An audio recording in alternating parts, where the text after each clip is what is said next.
establece hoy tu potestad. Venimos a ofrecer sacrificio a tu altar. Purificanos fuego, Señor.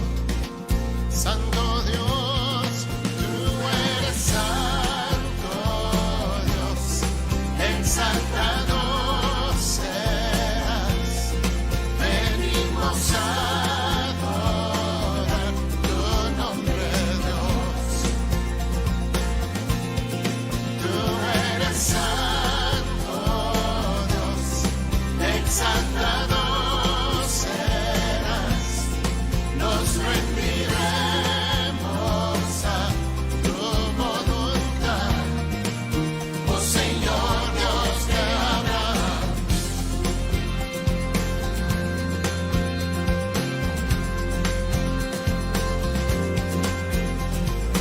Eres Dios de Abraham, de Isaac, de Israel. Ven y establece hoy tu potestad. No hay nadie como tú. Ven, llena este lugar, exaltado en alabanza. Ven y establece hoy tu potestad. Tú eres Dios, tú eres santo Dios, exaltado serás. Venimos a adorar tu nombre, Dios. Ven, Señor, tú eres santo Dios, exaltado serás. Nos rendiremos a tu voluntad, oh Señor Dios de Abraham. Solo tú eres Señor, solo tú eres mi Dios, y por siempre reinarás, por siempre Dios, siempre Dios. Solo tú eres Señor, solo tú eres mi Dios, y por siempre reinarás, por siempre Dios. Tú eres santo Dios, exaltado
Isaac de Israel.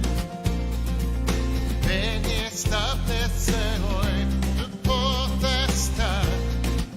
No hay nadie como tú. Ven, llena este lugar, exaltado en alabanza.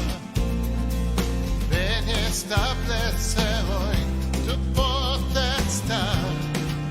Tú eres Dios, tú eres santo Dios, exaltado seas.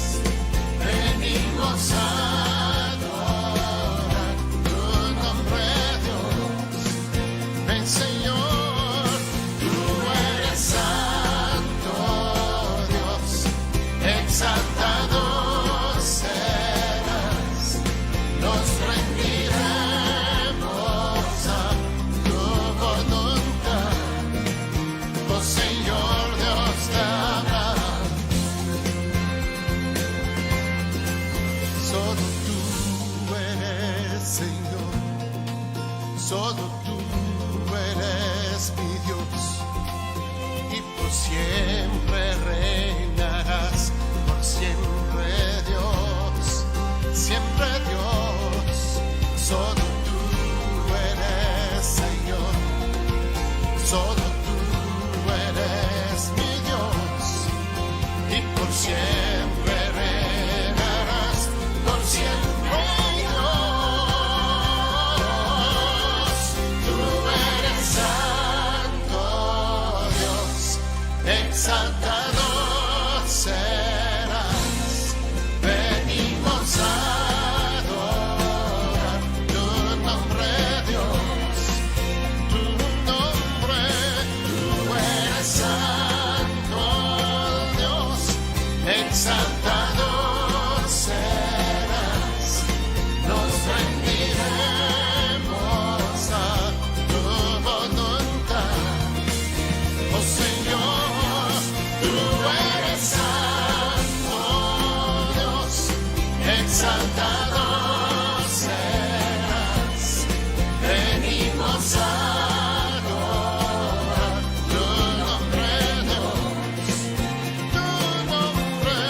Tú eres santo Dios, exaltado serás. Nos rendiremos a tu voluntad, oh Señor Dios de Abraham, oh Señor Dios de Abraham, oh Señor Dios de Abraham.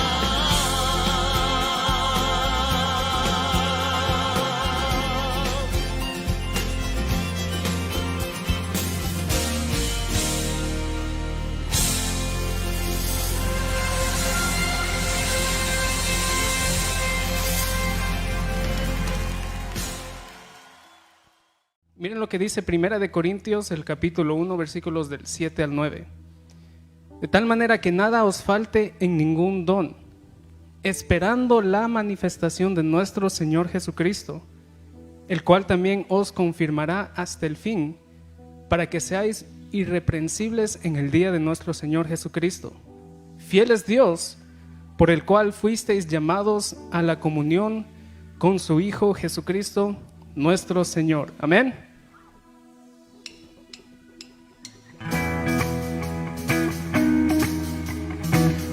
Vamos a cantar a nuestro Dios entonces. Vamos a decirle que Él es fiel, que es maravilloso.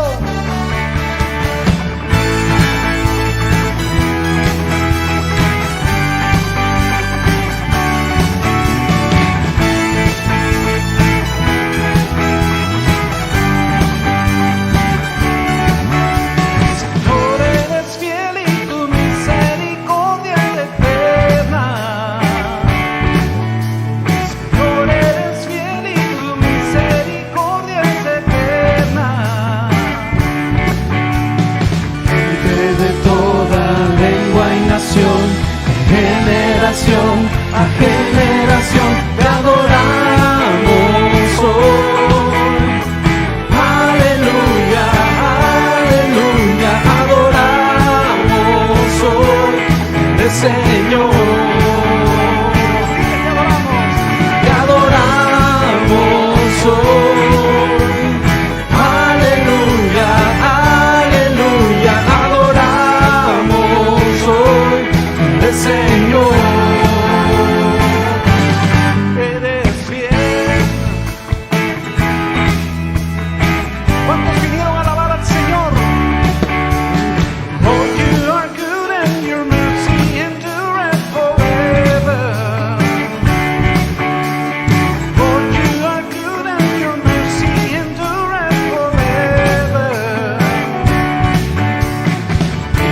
from every nation and tongue, from generation to generation, we worship you.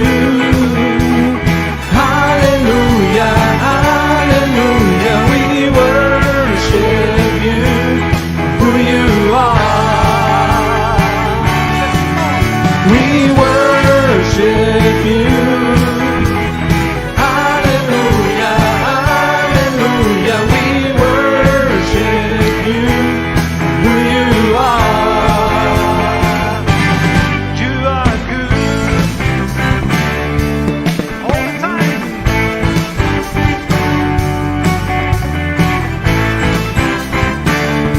Vamos esas palmas. You are good all the time, all the time. You are good, you are good all the time, all the time. You are good, you are good all the time, all the time. You are good, you are good all the time, all the time. You are good. Señor, eres fiel y tu misericordia es eterna. Sí, Señor. Señor, eres fiel y tu misericordia es eterna. Dile conmigo, Señor. Señor, eres fiel y tu misericordia es eterna. Sí, Señor. Señor, eres fiel y tu misericordia es eterna. Gente de toda lengua y nación. De toda lengua y nación, generación a generación, te adoramos hoy. Aleluya, aleluya, adoramos hoy el Señor. Te adoramos hoy. Aleluya, aleluya, adoramos hoy al Señor. We worship you. Hallelujah, hallelujah, we worship you for who you Una are. vez más, vamos a decirlo en inglés. We worship you. Hallelujah, hallelujah, we worship you for who you are. Te adoramos. Te adoramos hoy. Aleluya, aleluya, adoramos hoy el Señor. Eres fiel. Sí, Señor.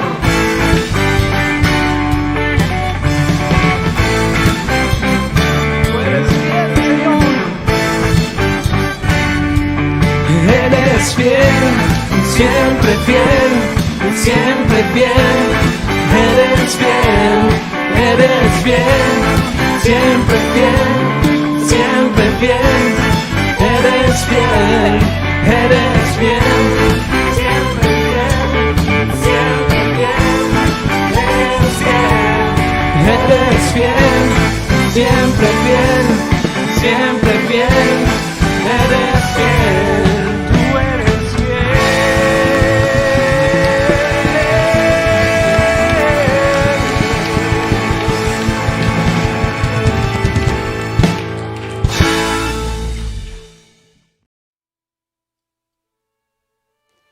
Apocalipsis capítulo 5 versículos del 11 al 13 dice: Y miré y oí la voz de muchos ángeles alrededor del trono, y de los seres vivientes, y de los ancianos, y su número era millones de millones, que decían a gran voz: El Cordero que fue inmolado es digno de tomar el poder, las riquezas, la sabiduría, la fortaleza, la honra, la gloria y la alabanza.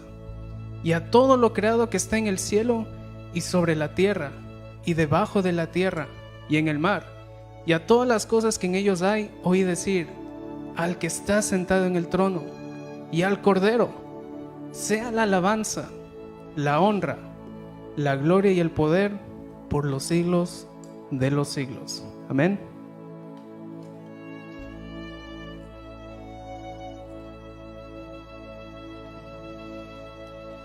Gracias, Señor.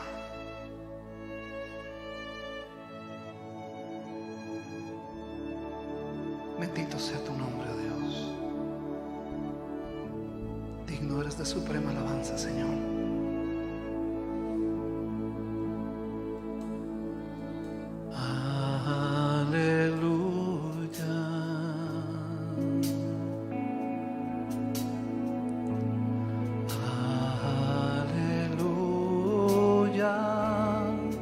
For the Lord God Almighty reigns.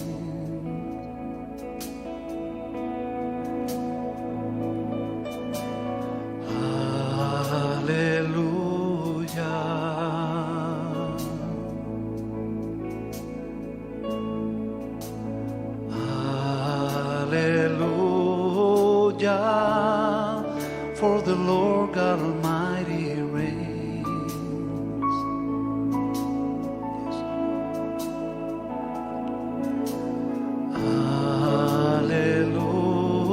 Hallelujah. Holy, holy are you, Lord God Almighty. Worthy is the Lamb, worthy is the Lamb. You are holy, holy are you, Lord God Almighty. Worthy is the Lamb, worthy is the Lamb.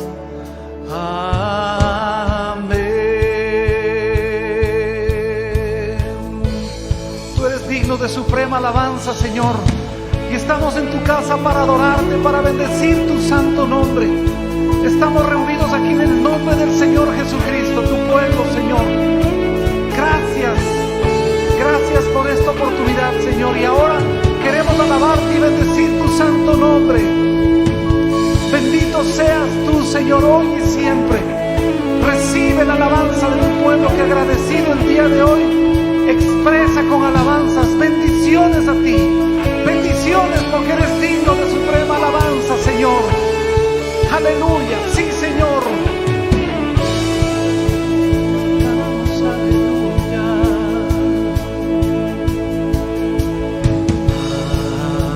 Aleluya.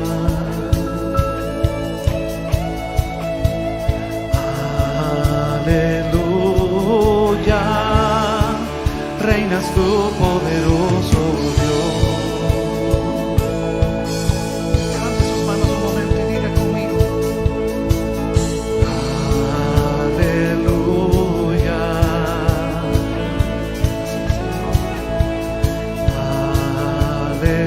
Aleluya. Reinas tú, poderoso Dios.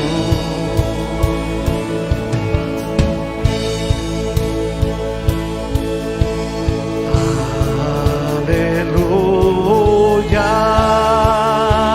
Santo, santo, el Señor Dios poderoso. Digno eres tú, digno eres tú. Tú eres santo, santo,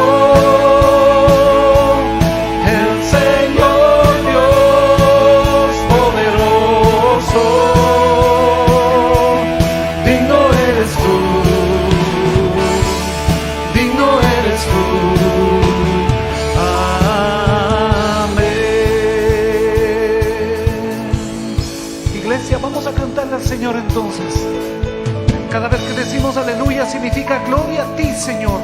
Hemos venido a darle la gloria a Dios. Aquí estamos para bendecir su santo nombre. Levante entonces sus manos un momento, iglesia, y dígale conmigo: aleluya. A ti, Señor, a ti la gloria. Aleluya. Reinas tú, poderoso Dios. Gracias, Señor. Una vez más le decimos: aleluya. Allí en casa levante sus manos, diga: aleluya. Reinas tú, poderoso Dios. Sí, Señor. Aleluya. Santo, Santo, el Señor Dios poderoso. Digno eres tú, digno eres tú. Tú eres santo, santo, el Señor Dios poderoso. Digno eres tú, digno eres tú, digno eres tú, bueno eres tú. Digno, Señor. Levante sus manos al Señor y dele gracias por las bendiciones que usted ha recibido. Dele gracias al Señor por la salvación tan grande que tenemos en Cristo. Alábele a Dios porque ha sido misericordioso con nosotros, porque nos tiene ahora en su casa. Podemos estar en casa de papá, estamos en su casa. Gracias, Señor, por ese privilegio. Gracias por la vida, Señor, por la salud, porque nos has guardado, Señor, porque nos has llenado de tu misericordia, Señor, y porque tú eres bueno. Estamos el día de hoy aquí en tu casa. Bueno, bueno, bueno, digno, digno, digno, santo, santo, santo, bueno, bueno, bueno, justo, justo, Dios, Señor. Tú eres bueno, Señor, maravilloso. Espíritu Santo, llénanos. Llena nuestro ser, Señor. Consuela, Señor.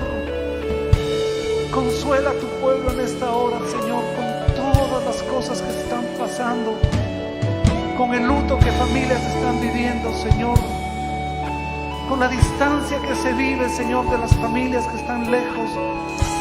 Señor, te rogamos en tu misericordia y en tu bondad que bendigas a tu pueblo en esta hora, Señor, y permítenos deleitarnos en ti mientras te decimos que tú eres bueno, que tú eres misericordioso, Señor.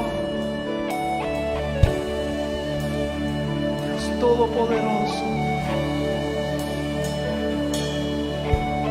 Digno, digno, digno, justo, justo, bueno, bueno, bueno, digno, digno, digno, santo, santo, santo, santo, santo, santo. Tú eres santo, santo, el Señor Dios poderoso. Digno eres tú, sí, Señor. Digno eres tú, recibe gloria, Señor. Tú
digno de recibir toda la gloria, toda la honra, todo el honor, Señor. Levantamos palmas para ti en agradecimiento, Señor. Dele aplausos a su Dios todopoderoso. Gracias, Señor. Gracias por este momento. La palabra de Dios en el Salmo 140, versículos del 12 al 13 dice: Yo sé que Jehová tomará a su cargo la causa del afligido y el derecho de los necesitados. Ciertamente los justos alabarán tu nombre, los rectos morarán en tu presencia. Amén.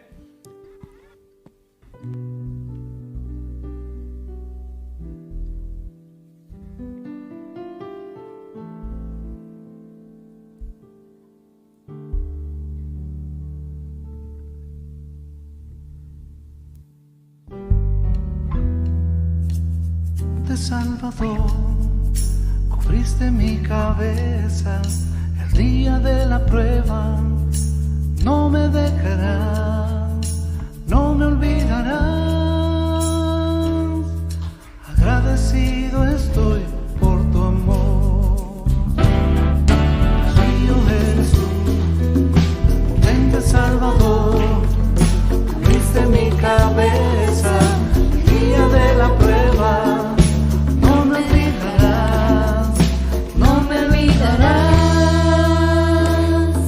Agradecido estoy por tu amor.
aplauso al Señor porque Él se merece toda la gloria y toda la honra. Qué bueno que estamos en la casa del Señor, qué bueno que podemos adorarle, bendecirle. Y qué bueno que podemos estar juntos como familia en Cristo, adorando, buscando su santo rostro.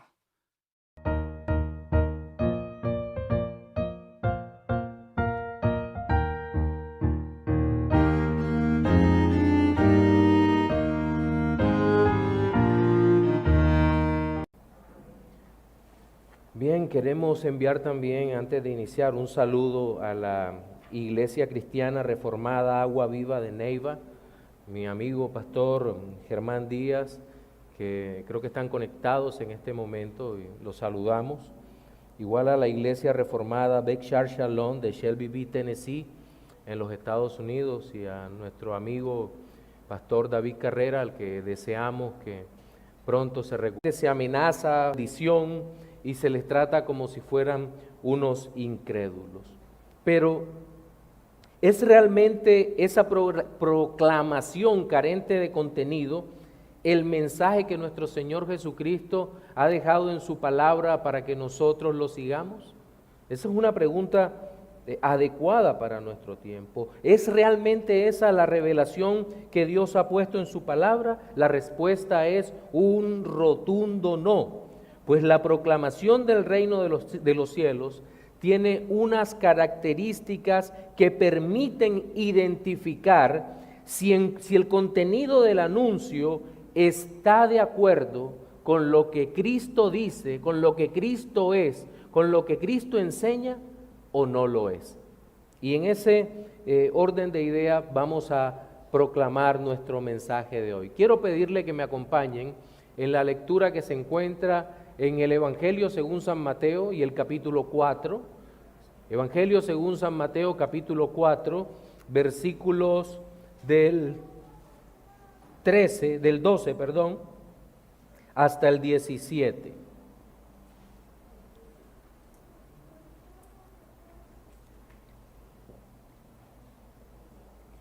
Dice: cuando Jesús oyó que Juan estaba preso, volvió a Galilea, y dejando a Nazaret, vino y habitó en Capernaum, ciudad marítima en la región de Zabulón y de Neftalí, para que se cumpliese lo dicho por el profeta Isaías cuando dijo: tierra de Zabulón y tierra de Neftalí, camino del mar al otro lado del Jordán, Galilea de los gentiles, el pueblo asentado en tinieblas vio gran luz, y a los asentados en región de sombra de muerte, luz les resplandeció.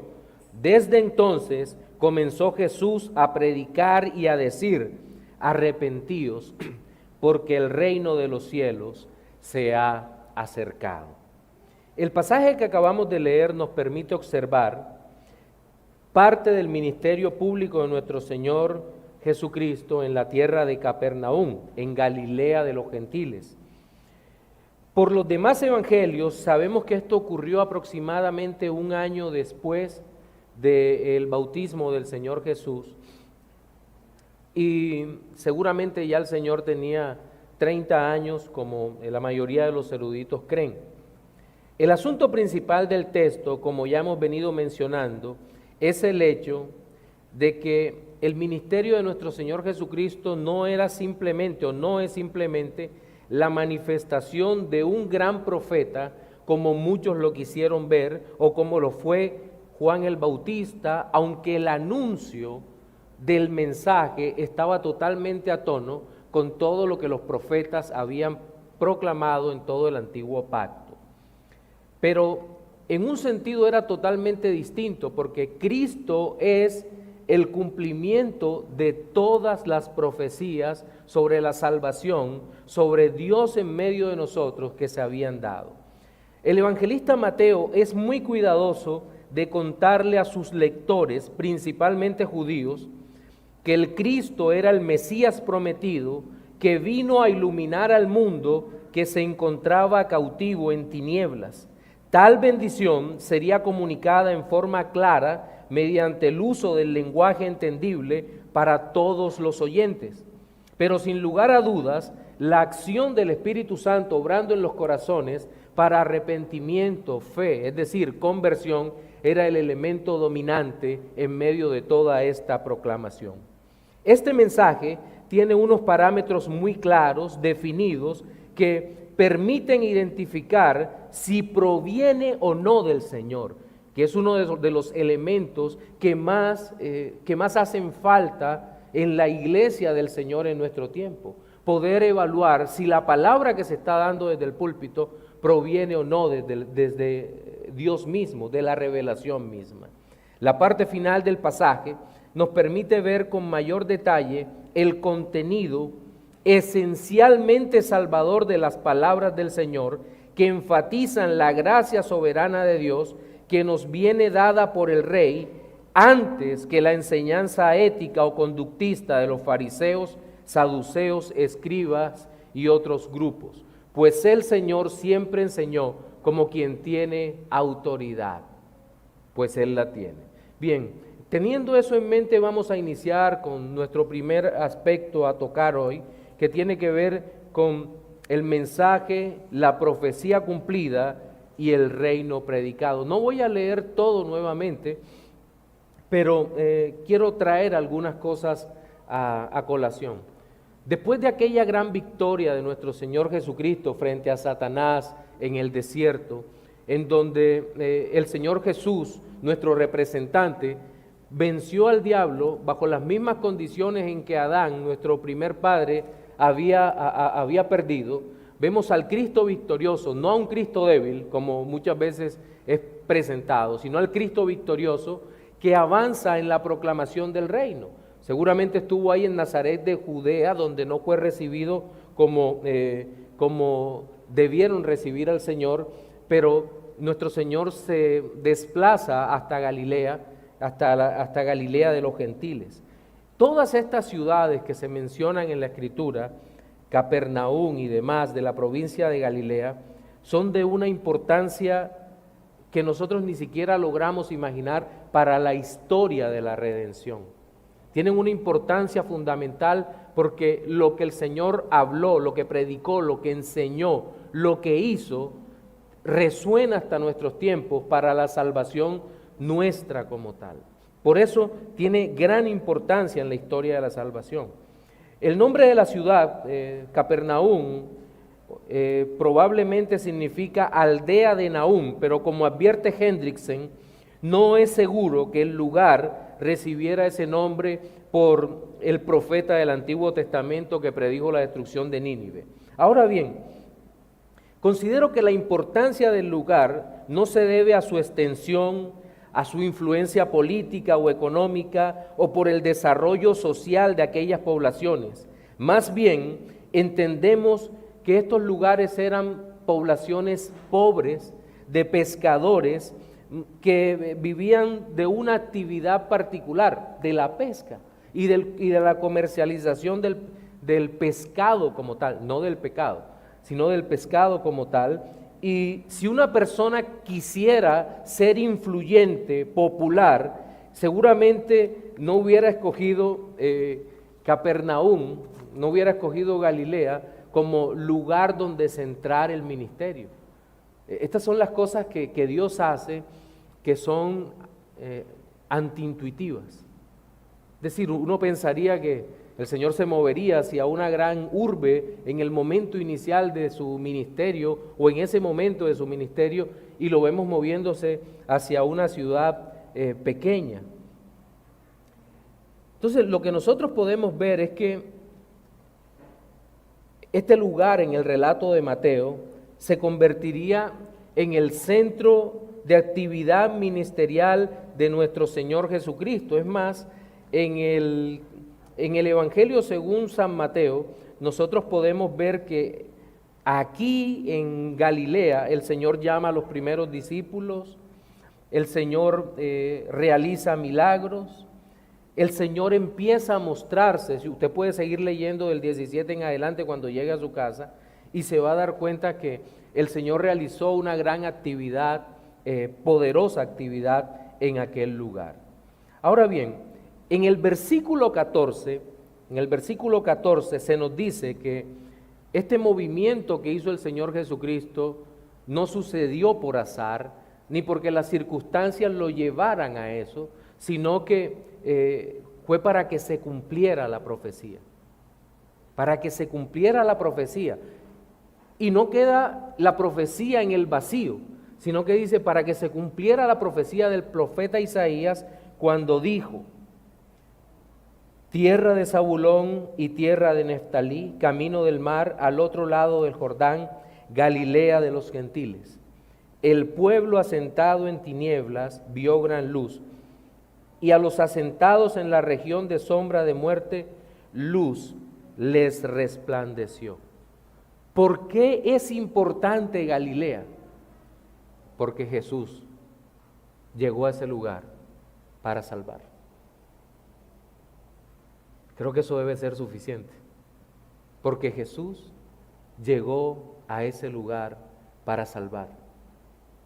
Jesús no necesita de un lugar geográfico ni de unas personas particulares para ser importante, relevante en la historia, porque Él es Dios todopoderoso y lo que Él toca lo santifica, lo hace bueno, lo hace suyo, lo hace para su propia gloria.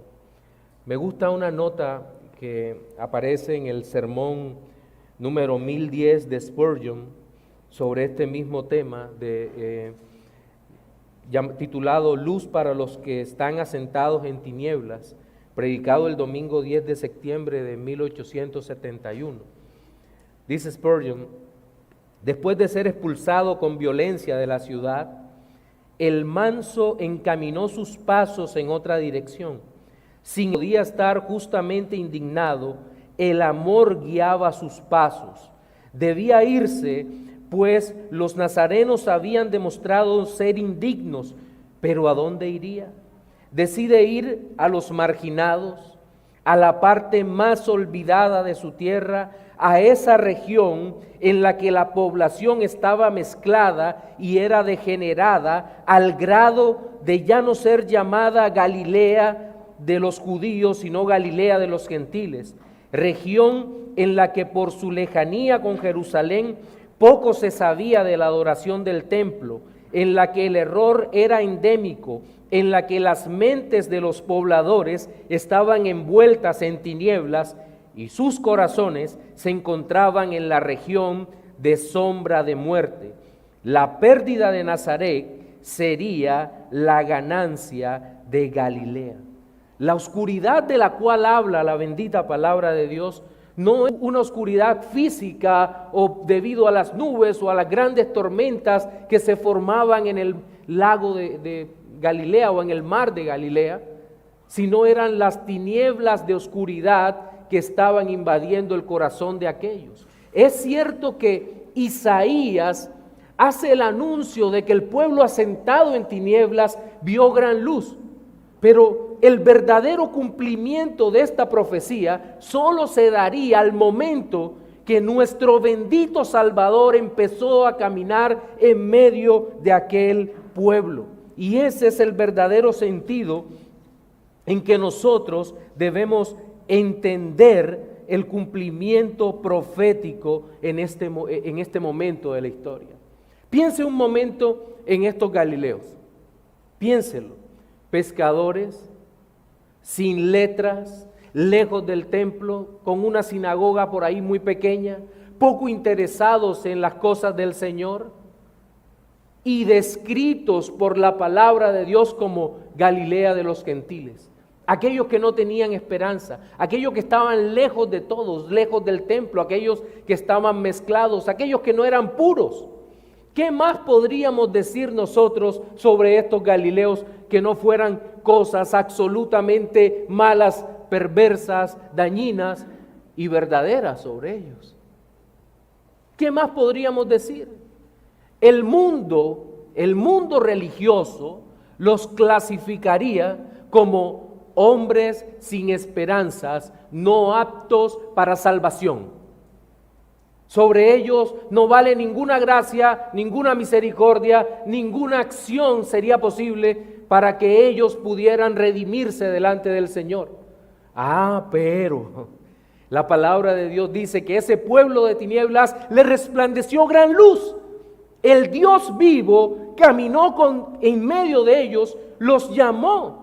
Llamó a un publicano, Mateo llamó a pescadores, Pedro y sus hermanos y aún otros que fueron y son el fundamento de la iglesia. En medio de ellos. Qué gran obra estaba haciendo el Señor a través de su palabra, de su predicación, de su mensaje. No tenían esperanza, pues Dios los redimió contra toda esperanza. Contra toda esperanza. Creo que una primera aplicación es necesaria en esta parte. Y es que, si usted se da cuenta, nosotros somos capaces de absolver nuestros propios pecados sin la más mínima consideración de nuestra maldad. De hecho, una de las frases que frecuentemente y con dolor escuchamos aún en la predicación cristiana es aquella que dice: perdónate a ti mismo. Y esa frase se dice desde los púlpitos y hay 600 personas llorando en los salones. Qué profunda, me tengo que perdonar a mí mismo.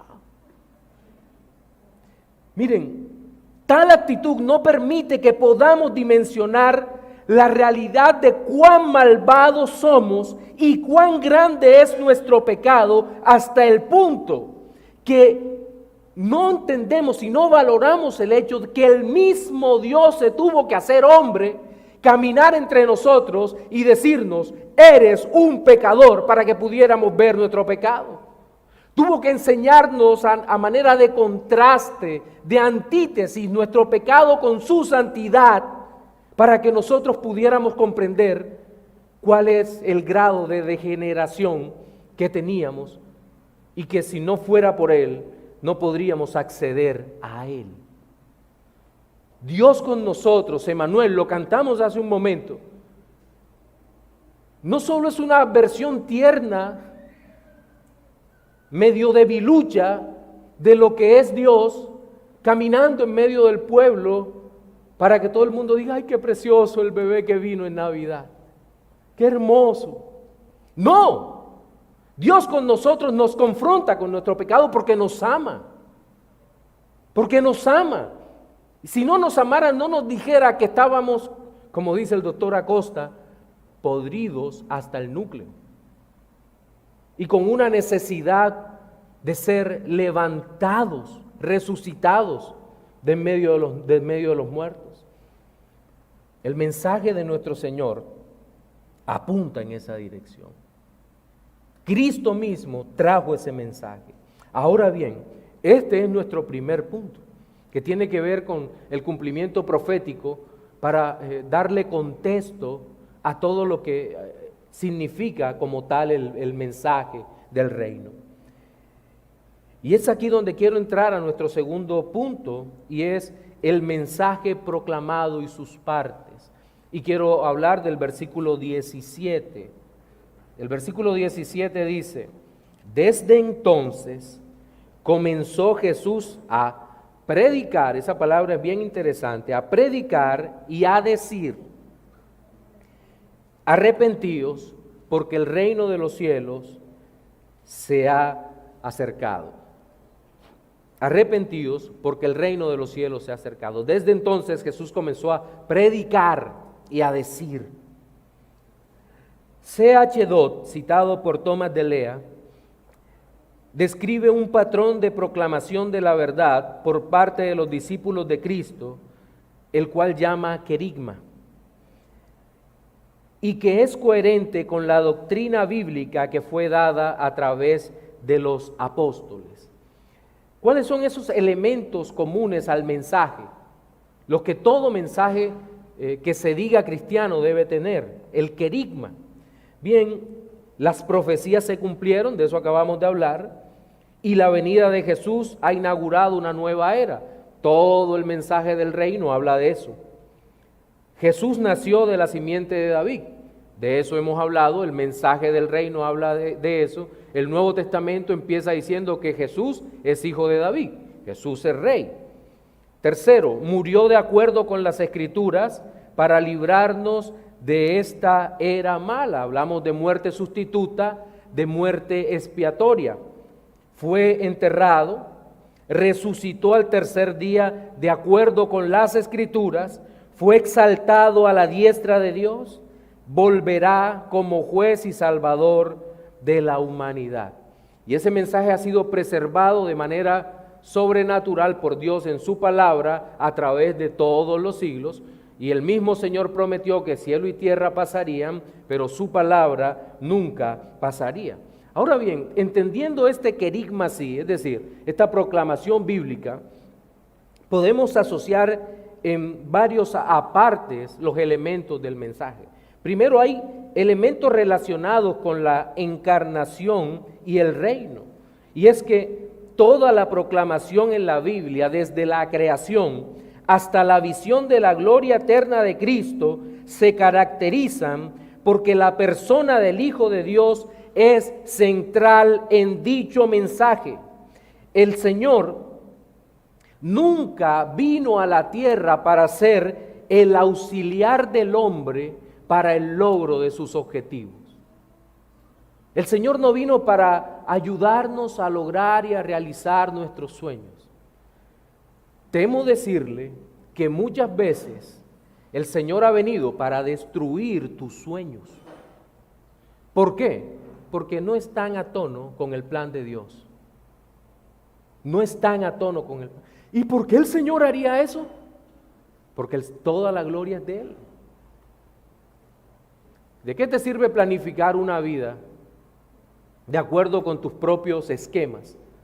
La proclamación del Evangelio muchas veces va en una dirección que el Señor destroza todo lo que para nosotros es importante en un momento particular.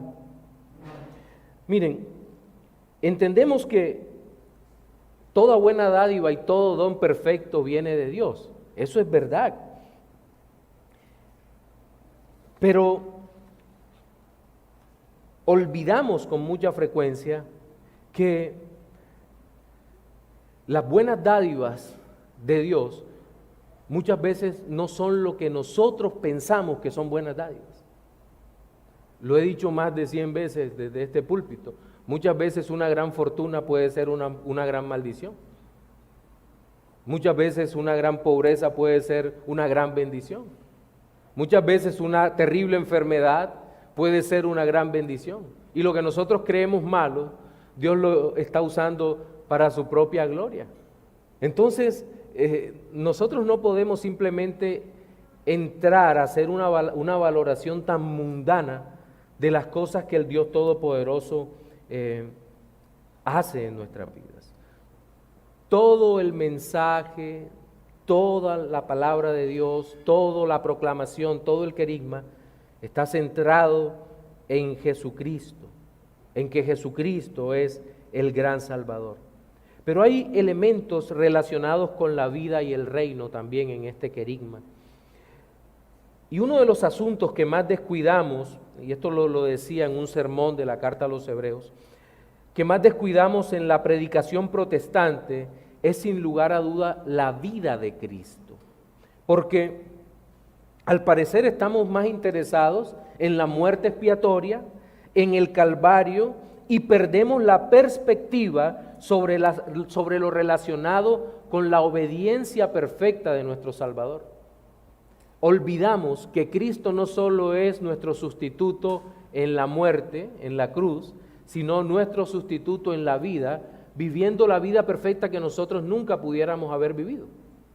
Entonces, en ese sentido, tenemos que volver nuevamente a mirar en el mensaje, en el querigma, el mensaje de la vida de Cristo, y lo que tenemos que comprender es que si el mensaje del reino fuera solamente dirigido al cambio de conducta, el cristianismo sería idéntico a las religiones orientales, llámese budismo, llámese hinduismo, o incluso estaría muy cerca del catolicismo romano, si únicamente la proclamación del Evangelio, del mensaje, fuera una proclamación ética. Y el Evangelio es totalmente distinto, porque en el Evangelio lo que proclamamos es la redención en Cristo. Creemos que el Espíritu de Dios concede el nuevo nacimiento a los que ha llamado, y los cambios, las transformaciones que se producen en el alma de los redimidos se debe única y exclusivamente a la acción continua, a la acción constante del Santo Espíritu de Dios obrando en el corazón. Y ahí sí hay un verdadero cambio en el carácter. No se trata de cambia para que llegues, sino que el Señor nos cambia una vez hemos llegado para vivir para su gloria. Pero también hay elementos relacionados con la muerte de Cristo, su resurrección y el reino. El querigma se caracteriza por eso, y es innegable que es el elemento distintivo en la predicación cristiana, porque predicamos la muerte expiatoria de Cristo, la sustitución en la cruz, el pago que el Hijo hizo al Padre por los pecados de su pueblo. Pero ese mensaje estaría incompleto sin la resurrección, sin proclamar la resurrección de entre los muertos, sin proclamar la victoria final de Jesucristo y la expectativa de su regreso. De eso hablaremos en el siguiente aparte. Cuando el mensaje que se predica en la iglesia local, y quiero que presten mucha atención en esta parte, cuando el mensaje que se predica en la iglesia local carece de la cruz, el mensaje no tiene poder. Si predicamos un mensaje, si el mensaje del reino no lleva a la cruz, no muestra la cruz de Cristo, no muestra el dolor, el sufrimiento, la muerte, ese mensaje no tiene poder. Es una pérdida de tiempo. Es tal vez una demostración de oratoria de algún motivador que se para en el púlpito, pero no tiene ningún poder porque no es capaz de salvar. Ese mensaje no sirve. Es un mensaje diabólico. Cuando no se habla del Cristo de la gloria, se está predicando al diablo. Y eso no tiene ninguna duda. Cuando se hace que los hombres confíen en sí mismos más que en el Señor, el mensaje no tiene sentido. No tiene ningún sentido. No sirve. No es el mensaje del reino. El mensaje del reino, nuestro Señor Jesucristo nos dijo: quien quiera venir en pos de mí, viva feliz, siembre, en fin. ¿Eso dijo? En ninguna manera. Quien quiera venir en pos de mí, niéguese a sí mismo, tome la cruz y sígame. Y a veces pensamos, como dice George Erdon Lack en su libro El Evangelio del Reino, que tomar la cruz es la cruz de la enfermedad, la cruz de un mal jefe, la cruz de un mal matrimonio. ¿Eso es la cruz? Eso no es la cruz. En el contexto del mensaje del reino, la cruz siempre conduce a la muerte. No hay otra. Si Cristo dice, tome la cruz y sígame, en ese seguimiento es hacia el Calvario, a la muerte, a la crucifixión. Pablo decía, con Cristo estoy juntamente crucificado, por lo tanto, ya no vivo yo, mas Cristo vive en mí. Lo que ahora vivo en la carne, lo vivo en la fe del Hijo de Dios. Entonces, ¿qué está pasando? Miren, sobre este tema reflexionaba hace unos días y compartía con mi esposa cuando desayunábamos. Y le decía, parece que hay muchos creyentes que son como aquel Simón de Cirene, padre de Alejandro y de Rufo. Gracias a Dios creo que Simón de Cirene fue salvo posteriormente. Simón de Cirene llevó la cruz, creo que 1 milla conforme a la ley romana. La cargó, pero ¿qué hizo después? Aquí está tu cruz, yo para allá no voy. El que está condenado eres tú, yo me quito de acá. Claro, ese momento yo estoy haciendo una alegoría, entiéndase.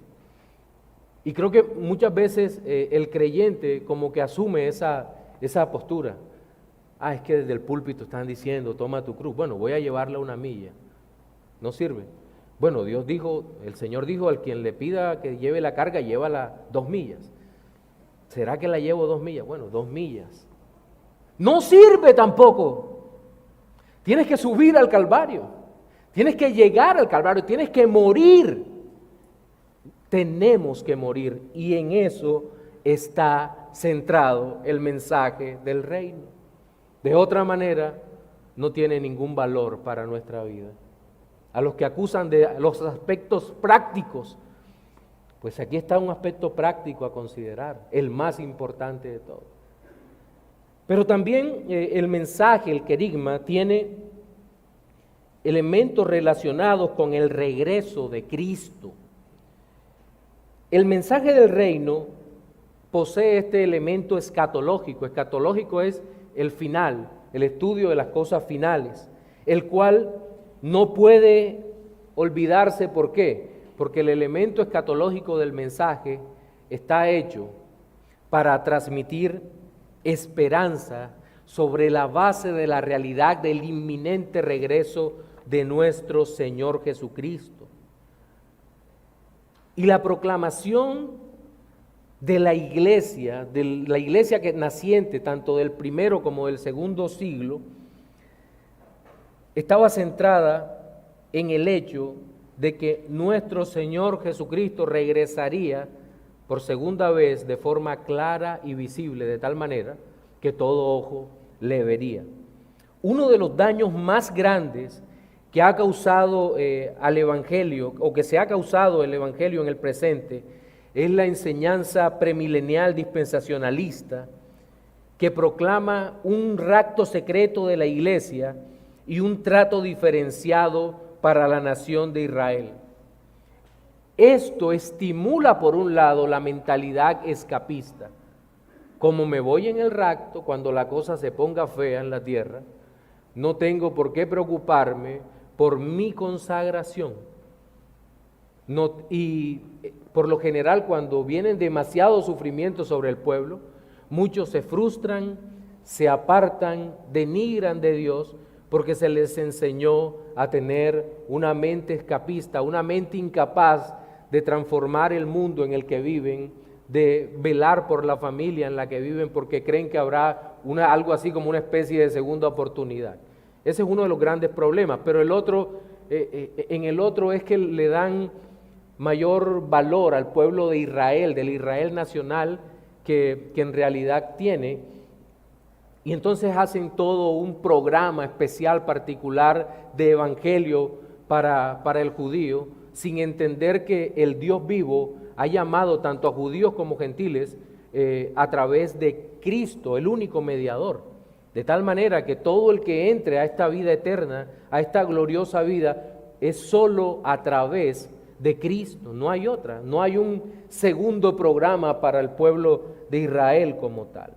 Ahora, eso no significa que entre dispensarios. Nosotros por lo menos, por ejemplo, sabemos que la venida de nuestro Señor Jesucristo fue el cumplimiento del tiempo, como lo dice Gálatas 4, 4 y 5. Permítanme leo para ustedes, dice: pero cuando vino el cumplimiento del tiempo, Dios envió a su Hijo, nacido de mujer y nacido bajo la ley, para que redimiese a los que estaban bajo la ley, a fin de que recibiésemos la adopción de hijos.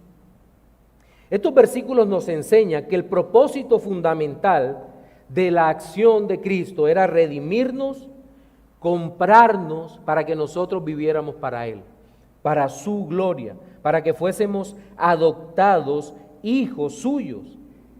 Miren, nosotros no podíamos cumplir con la ley, estábamos condenados por la ley que tanto proclamaban los fariseos y los saduceos, que tanto pedían la ley, cumplir la ley. La misma ley los condenaba de una manera clara.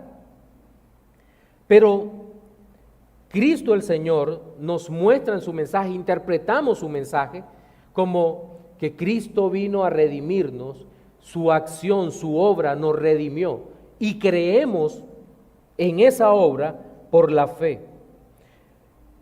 El mensaje del reino que se debe predicar en este tiempo es exactamente el mismo mensaje que Cristo y sus apóstoles enseñaron en el primer siglo.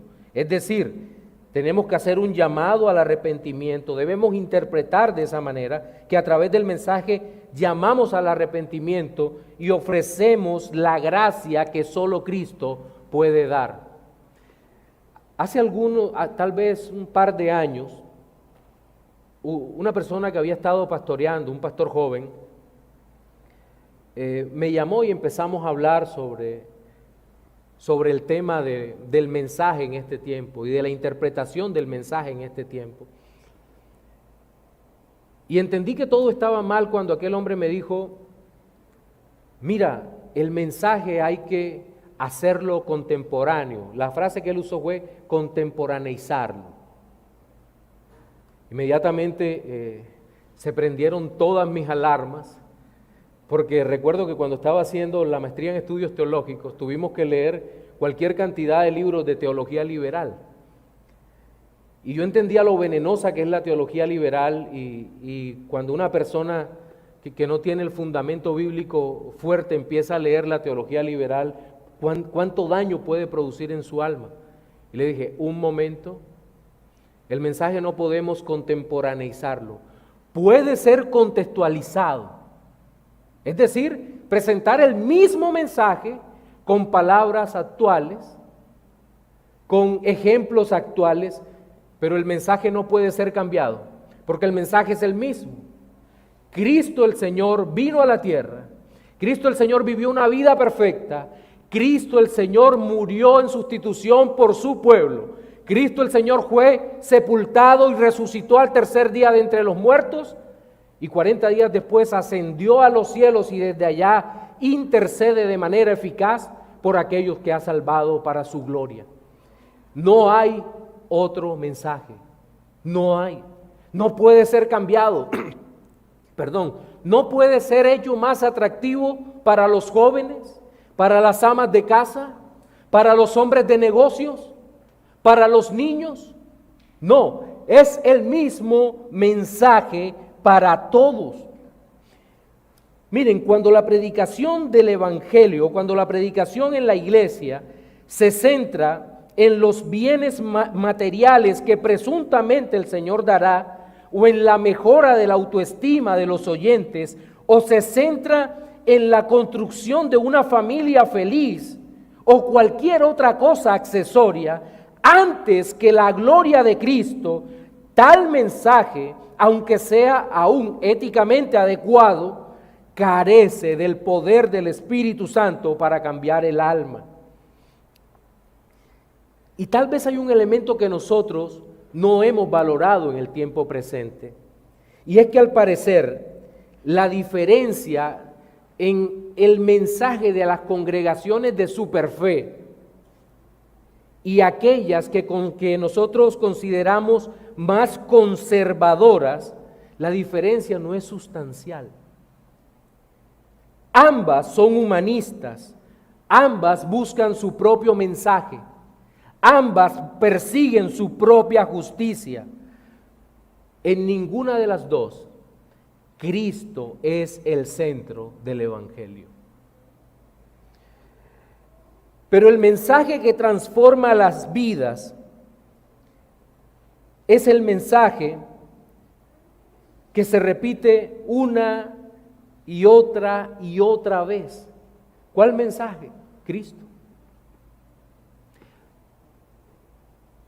Seguramente al que no ha nacido de nuevo, para esa persona será muy aburridor venir a escuchar a las iglesias reformadas o a las iglesias donde se predica a Cristo todos los domingos el mismo sermón, de cualquier parte de la Biblia, de donde se tome. Si predicamos en Génesis, hablamos de Cristo. Si predicamos desde la perspectiva creativa, la promesa del Evangelio. Si predicamos Éxodo, hablamos de Cristo. La libertad, la vida, la ley, aunque hacemos diferencias entre ley y Evangelio. Si hablamos de Levítico, hablamos de Cristo. Igual en Números, igual en Deuteronomio, o en Josué, o en cualquiera de los libros históricos. Si vamos a los libros proféticos, vamos a hablar de Cristo. Si llegamos a los libros de poesía, vamos a hablar nuevamente de Cristo. Y cuando llegamos a los evangelios, hablamos de Cristo, y en el libro de los Hechos hablamos de Cristo y su iglesia, y en las epístolas hablamos de Cristo, y todo estará lleno de Cristo porque no hay otro tema. Y eso, si te aburre escuchar de Cristo, no has nacido de nuevo. Es una cuestión elemental. Hay lugares donde te puedes congregar mientras tu alma se dora poquito a poquito con el fuego del infierno. Poco a poco te van dando la vuelta y vas siendo feliz, crujiente, y te puedes añadir un poco de miel, pero no es el mensaje que quisiéramos que tú recibas, amigo. Cristo es el mensaje que necesitas escuchar para volverte a Él, para buscarlo a Él, para estar en Él. ¿Cuán grande es este mensaje que transforma el alma? Cristo es el mensaje. 2 ejemplos para ir cerrando. El apóstol Pedro, uno de esos hombres alcanzados en Galilea, uno de esos hombres pescadores sin esperanza, impulsivos, llenos de cualquier clase de circunstancias en su alma. ¿Y qué pasó? Cristo lo redimió. Negó al Señor y el Señor lo restauró. ¿Por qué? Porque Cristo es el Salvador y es a quien nosotros predicamos. Pero era un hombre sin letras, sí, ¿verdad? Y el apóstol Pablo, de la más alta élite religiosa, de la más alta capacidad intelectual, pero perdido. El Señor Jesucristo lo encontró. Él lo salvó. Estos 2 hombres fueron tal vez los más grandes expositores de ese mensaje de hablar de Cristo. Cristo el Señor.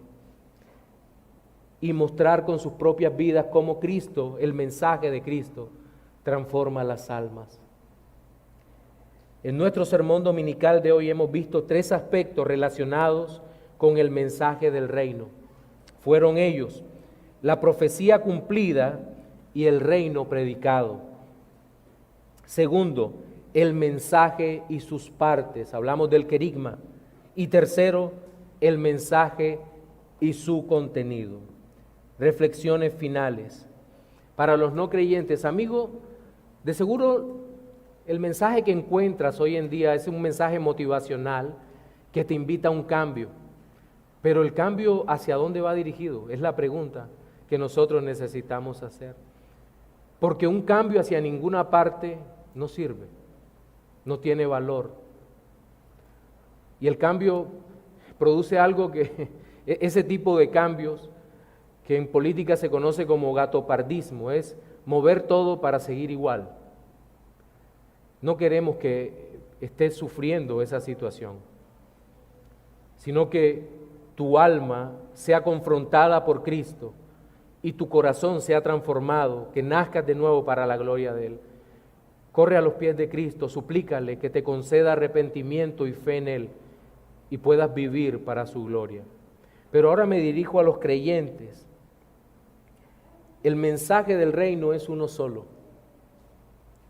Como dice Spurgeon, es una vieja historia, como lo dije ahorita también. Es una vieja historia. Y como dice aquel himno que cantamos, me agrada repetirla, pues sé que es la verdad. Me agrada repetirla, pues me hace mucho bien. Por eso ahora deseo decírtela también. Qué bella historia, qué buen mensaje es el mensaje de nuestro Señor Jesucristo. A Él sea la gloria por los siglos de los siglos. Amén. Venid, aclamemos alegremente a Jehová, cantemos con júbilo a la roca de nuestra salvación. Lleguemos ante su presencia con alabanza, Aclamémosle con cánticos, porque Jehová es Dios grande y Rey grande sobre todos los dioses. Amados, este es un himno que quiero invitarles a que conozcan, lo aprendan. Es un himno precioso que nos recuerda quién es Él y delante de quién estamos.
Es el momento entonces de ponernos delante del Señor.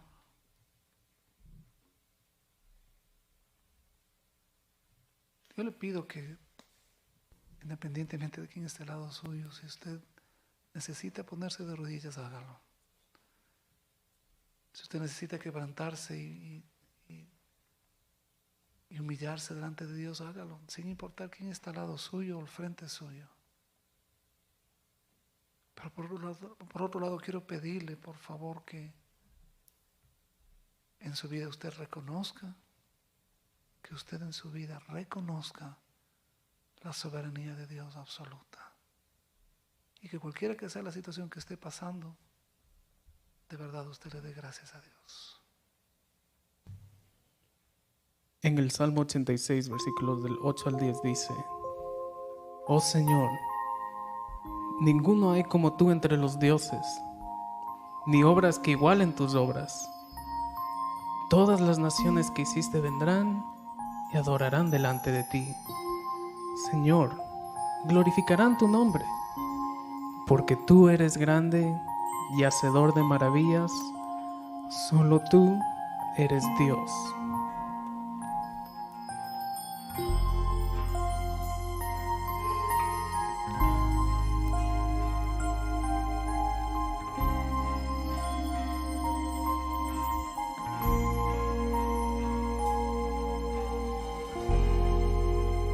Señor Dios, yo me postro a tus pies.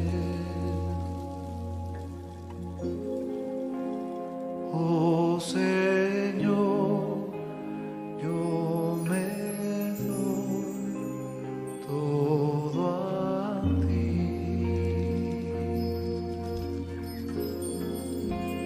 Deseo contemplar todo tu ser.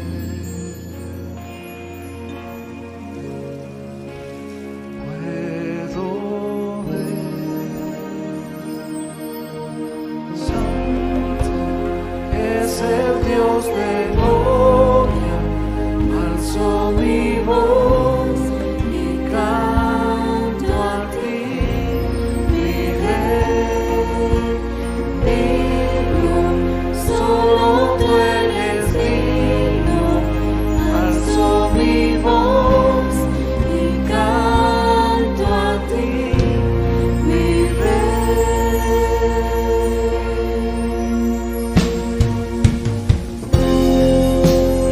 Señor Dios, yo me postro a tus pies.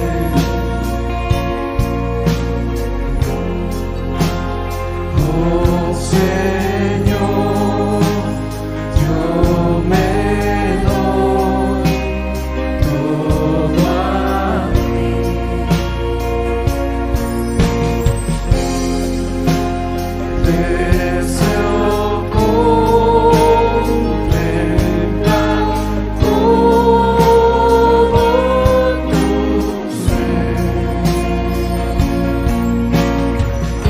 Deseo contemplar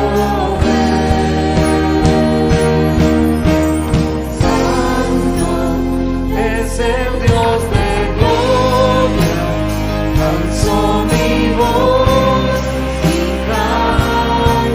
ti, mi Rey, digno, solo tú eres digno, alzo mi voz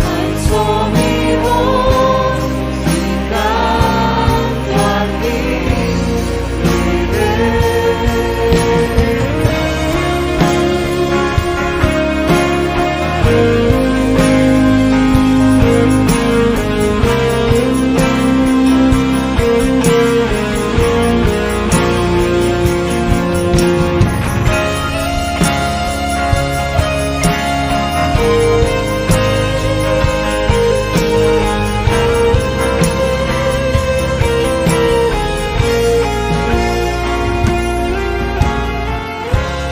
Nuestras voces en alto venimos a cantar. No hay nadie como tú, no hay nadie como tú. Con nuestras voces en alto venimos a cantar. No hay nadie como tú, no hay nadie como tú. Nuestras voces en alto venimos a cantar. No hay nadie como tú, no hay nadie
solo tú eres digno. Alzo mi voz y canto a ti, mi Rey.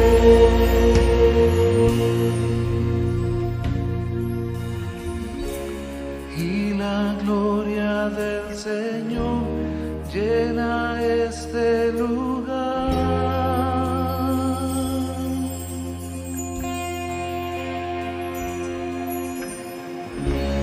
Y la gloria del Señor llena este lugar.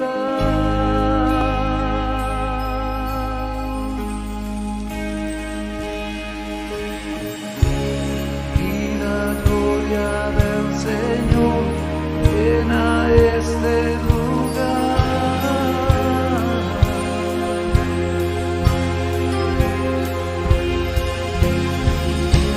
Y la gloria del Señor llena este lugar. Y la gloria del Señor llena este lugar.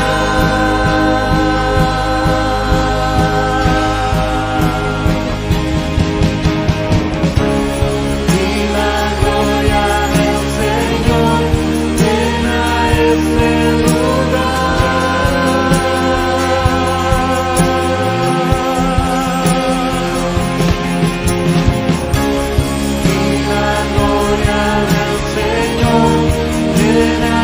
este lugar.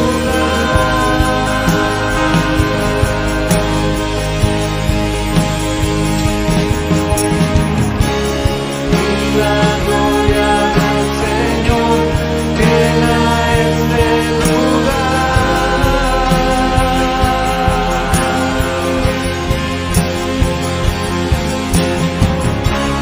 Y la gloria del Señor llena este lugar.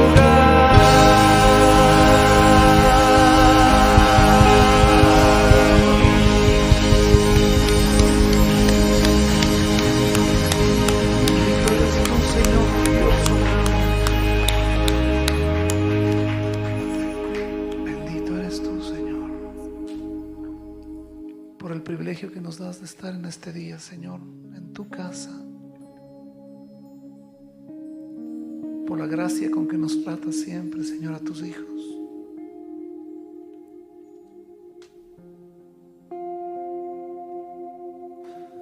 Te rogamos, Señor, bendícenos al salir de este lugar y que esta semana traiga gloria, honra y honor a ti. Que lo que hagamos, Señor, glorifique tu santo nombre y te damos gracias porque tu voluntad siempre se hace. Siempre. Por eso te rogamos, Señor, bendícenos ahora. Póngase de pie, por favor. Vamos a bendecir y recibir la bendición de Dios Todopoderoso. Levante sus manos un momento. Jehová te bendiga y te guarde. Jehová haga resplandecer su rostro sobre ti y tenga de ti misericordia. Jehová alce sobre ti su rostro y ponga en ti paz. Señor, salimos de este lugar, pero no de tu presencia, y te damos gloria y te damos la honra y te agradecemos por permitirnos estar aquí, Señor. Gracias por lo que tú haces, gracias por lo que has hecho y por todo lo que harás. Te alabamos y te bendecimos en el precioso nombre de tu Hijo amado, nuestro Señor y Salvador Jesucristo, por los siglos de los siglos. Amén. Y el pueblo de Dios dice: